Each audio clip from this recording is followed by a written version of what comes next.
Hi friends, പുതിയൊരു വീഡിയോയിലേക്ക് സ്വാഗതം. വർഷത്തിലൊരിക്കൽ കിട്ടുന്ന ചക്കയാണ്.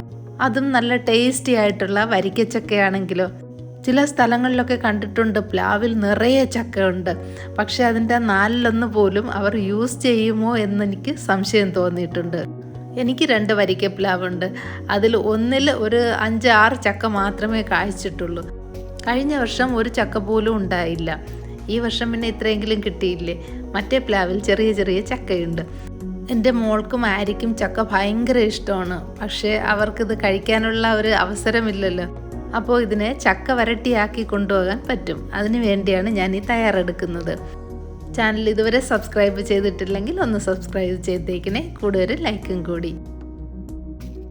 ഈ ചക്കയെ ഒന്നുകിൽ ചെറുതായിട്ട് അരിഞ്ഞെടുക്കുക, അല്ലെങ്കിൽ മിക്സിയിലിട്ട് ഇതുപോലെ ഒന്ന് പൾസ് ചെയ്ത് പൊടിച്ചെടുക്കുന്നതാണ് നല്ലത്. ചെറിയ തരിതരിയായിട്ടുള്ള ഒരു പൊടിയായിരിക്കണം വേണ്ടത്. നന്നായിട്ട് അരച്ച് എടുക്കേണ്ട കാര്യമില്ല. ഇതിങ്ങനെ ആകുമ്പോഴത്തേക്ക് നമുക്ക് കടിക്കാനായിട്ട് കിട്ടും പായസമൊക്കെ ഉണ്ടാക്കുമ്പോൾ. ഇതിപ്പോൾ 3 ജാറ് ചക്ക ഉണ്ടായിരുന്നു. അതിലേക്ക് വേണ്ടി 1/2 കിലോ ശർക്കരയാണ് ഞാൻ എടുത്തത്. ഇതുപോലെ ചക്ക വരട്ടിയും പ്രഥമനും ഒക്കെ ഉണ്ടാക്കുമ്പോൾ കറുത്ത ശർക്കരയാണ് കൂടുതൽ നല്ലത്. അതുപോലെ കൂടുതൽ ഔഷധമൂല്യം ഉള്ളതും ഈ കറുത്ത ശർക്കരയാണ്. അധികം റിഫൈൻഡ് ചെയ്തിട്ടില്ലല്ലോ. ഈ ശർക്കരപ്പാനി ഒന്ന് തണുക്കുമ്പോൾ ഇതിങ്ങനെ ലെയറായിട്ട് കിടക്കും. അതിങ്ങനെ പതുക്കെ കോരി മാറ്റിയാൽ മാക്സിമം അതിൽ നിന്ന് അഴുക്കങ്ങ് മാറിക്കിട്ടും. ഇനി ഈ സ്റ്റൗ കത്തിച്ച ശേഷം ഈ ശർക്കരപ്പാനി കാച്ചിയത് ഈ ചക്കയിലോട്ട് ഒഴിക്കാം. 1/2 കിലോ ശർക്കരയിൽ 1 കപ്പ് വെള്ളം ഒഴിച്ചാണ് ഇങ്ങനെ ഉരുക്കിയെടുത്തത്. അത് മുഴുവനുമായിട്ട് ഒഴിക്കാം. ഈ ശർക്കരയിൽ ഒട്ടും തന്നെ മണ്ണും കല്ലും ഒന്നും ഉണ്ടായിരുന്നില്ല. ചില ശർക്കരയിലൊക്കെ നിറയെ മണ്ണായിരിക്കും അടിയിൽ. ഇനി ഇത് ഹൈ ഫ്ലെയിമിൽ തന്നെ ഇളക്കി കൊടുക്കണം. കണ്ടിന്യൂസ് ഇളക്കേണ്ട ആവശ്യമില്ല. ഇടയ്ക്കിടയ്ക്ക് ഒന്ന് ഇളക്കി കൊടുത്താൽ മതി. ഈ വെള്ളം മുഴുവനും വറ്റി വരണം. ഒരു 3/4 മണിക്കൂറോളം എടുക്കും. ഇതിൻ്റെ കൂടെ ഞാൻ കുറച്ച് ചവ്വരി കൂടി ചേർത്തിട്ടുണ്ട്.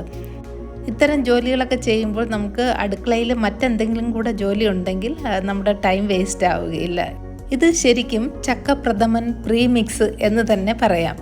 സാധാരണ നമ്മൾ പ്രഥമനൊക്കെ ഉണ്ടാക്കുമ്പോൾ തേങ്ങയും അണ്ടിപ്പരിപ്പും മുന്തിരിങ്ങയും ഒക്കെ ലാസ്റ്റിലല്ലേ വറുത്ത് ചേർക്കുന്നത്.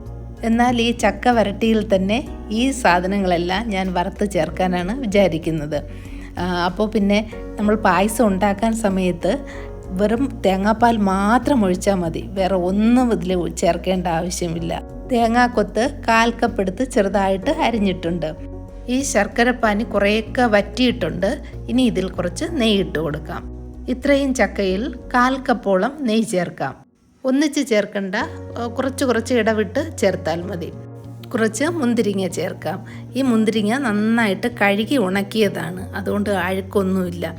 മുന്തിരിങ്ങയൊക്കെ വാങ്ങുമ്പോൾ കഴുകി ഉണക്കി ഫ്രിഡ്ജിൽ സൂക്ഷിച്ചാൽ കുറേ നാൾ കേടുകൂടാതിരിക്കും. അണ്ടിപ്പരിപ്പും എടുത്തിട്ടുണ്ട്. അതുപോലെ 10-12 ഏലക്കായ എടുത്ത് 1 ടേബിൾ സ്പൂൺ പഞ്ചസാരയിലൊന്ന് പൊടിച്ചെടുക്കാം. നെയ്യ് ഇതുപോലെ ഇടയ്ക്കിടയ്ക്ക് ഇട്ട് ഇളക്കി കൊടുക്കണം. ഇത്തിരി ക്ഷമയോടെ ചെയ്യേണ്ട ജോലിയാണ്. പക്ഷേ അത് കഴിഞ്ഞിട്ട് ഇതിൻ്റെ ഫൈനൽ പ്രോഡക്റ്റ് എന്ന് പറയുന്നത് അപാര ടേസ്റ്റാണ് ഈ ചക്ക വരട്ടിയത്. അതുമല്ല, 1 വർഷത്തിൽ കൂടുതൽ ഇതിങ്ങനെ ഇരിക്കും ഫ്രിഡ്ജിൽ. ഞാനിത് അടുപ്പൊന്ന് മാറ്റി വെച്ചിട്ട് ഈ തേങ്ങയും അണ്ടിപ്പരിപ്പും മുന്തിരിങ്ങയും ഒക്കെ ഒന്ന് വറുത്തെടുക്കാമെന്ന് വെച്ചു. 1 ടേബിൾ സ്പൂൺ നെയ്യ് ഇടാം. ഞാനിതൊരു 1/4 കപ്പ് വീതമാണ് എടുത്തത്. നിങ്ങളുടെ ഇഷ്ടാനുസരണം എത്ര വേണോ അണ്ടിപ്പരിപ്പും തേങ്ങയും മുന്തിരിങ്ങയും ഒക്കെ ചേർക്കാവുന്നതാണ്. ഇതൊന്ന് കളർ മാറിയിട്ടുണ്ട്. അപ്പോൾ ഇതൊന്ന് കോരി മാറ്റാം. മുന്തിരിങ്ങയും കൂടി ഇട്ടൊന്ന് വിളയിച്ചെടുക്കാം. ഈ ചക്കവരട്ടി നമുക്ക് പ്രഥമൻ മാത്രമല്ല, ഇടയ്ക്ക് എപ്പോഴെങ്കിലുമൊക്കെ സ്വീറ്റ്സൊക്കെ കഴിക്കണമെന്ന് തോന്നിയാൽ ഇതിൽ നിന്ന് 1 സ്പൂൺ എടുത്ത് കഴിച്ച് നോക്കിക്കേ. ഭയങ്കര ടേസ്റ്റാണ്. അല്പം നെയ്യിൽ തേങ്ങയും കൂടി ഒന്ന് വറുത്തെടുക്കാം. നല്ല ഉണങ്ങിയ തേങ്ങയാണ്, അതുകൊണ്ട് പെട്ടെന്ന് ഇത് മൂത്ത് കിട്ടും. ഈ ഒരു കളറിൽ തേങ്ങ കോരി മാറ്റണം, അല്ലെങ്കിൽ അങ്ങ് ചുമന്ന് പോവും. ഈ ശർക്കരയിൽ ഒട്ടും തന്നെ ഉപ്പുണ്ടായിരുന്നില്ല. അതുകൊണ്ട് ഒരല്പം ഉപ്പ് കൂടി ഞാൻ ചേർത്തിട്ടുണ്ട്. വീണ്ടും 4-5 മിനിറ്റ് ഇളക്കിയതിന് ശേഷം ഈ ഒരു പരുവത്തിലായിട്ടുണ്ട്. ഇതിലിനി ഏലക്കാപ്പൊടി ചേർക്കാം. അതിൻ്റെ കൂടെ തന്നെ വറുത്ത തേങ്ങയും അണ്ടിപ്പരിപ്പും മുന്തിരിങ്ങയും കൂടി ചേർക്കാം. ഇനിയും 2-3 മിനിറ്റ് കൂടി ഇളക്കി ഇത് നന്നായിട്ട് മിക്സ് ചെയ്യണം. ഈ നമ്മൾ ഉണ്ടാക്കുന്ന പാത്രത്തിൽ നിന്ന് നന്നായിട്ടിത് വിട്ട് വരണം, അതാണ് ഇതിൻ്റെ പരുവം. ഇപ്പോൾ ഇത് റെഡി ആയിട്ടുണ്ട്. ഒരല്പം എടുത്ത് ടേസ്റ്റ് നോക്കാം. നല്ല ചൂടാണ്. സൂപ്പറായിട്ടുണ്ട്. നോക്കിക്കേ, നന്നായിട്ടിത് വിട്ട് വരുന്നുണ്ട്. ഇങ്ങനെ മുറിഞ്ഞ് മുറിഞ്ഞ് വീഴണം. ഒട്ടും തന്നെ ഇതിൽ വെള്ളത്തിൻ്റെ അംശമില്ല. നോക്കിക്കേ, കംപ്ലീറ്റ് ഡ്രൈ ആയിട്ടുണ്ട്. ഇപ്പോഴിത് അത്ര തണുത്തിട്ടില്ല. കുറേ കൂടി തണുക്കുമ്പോൾ നല്ല കട്ടിയാകും.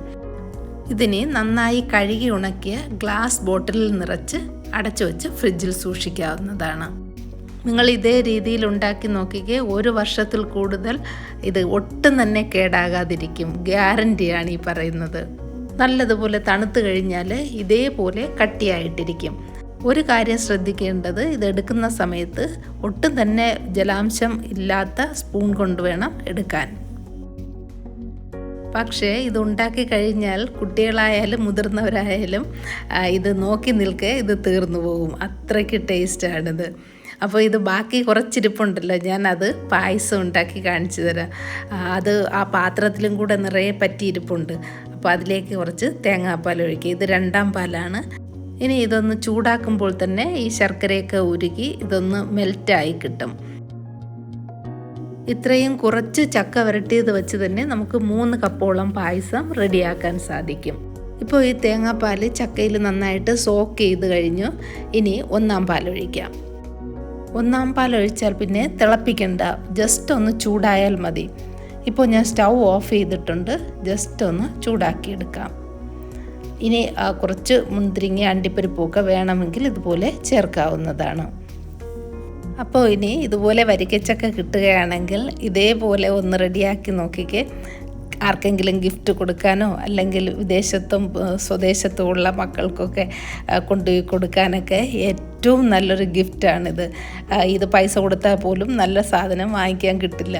അപ്പോൾ പിന്നെ നമുക്ക് വീട്ടിലിത് ചെയ്യാവുന്നതാണ്.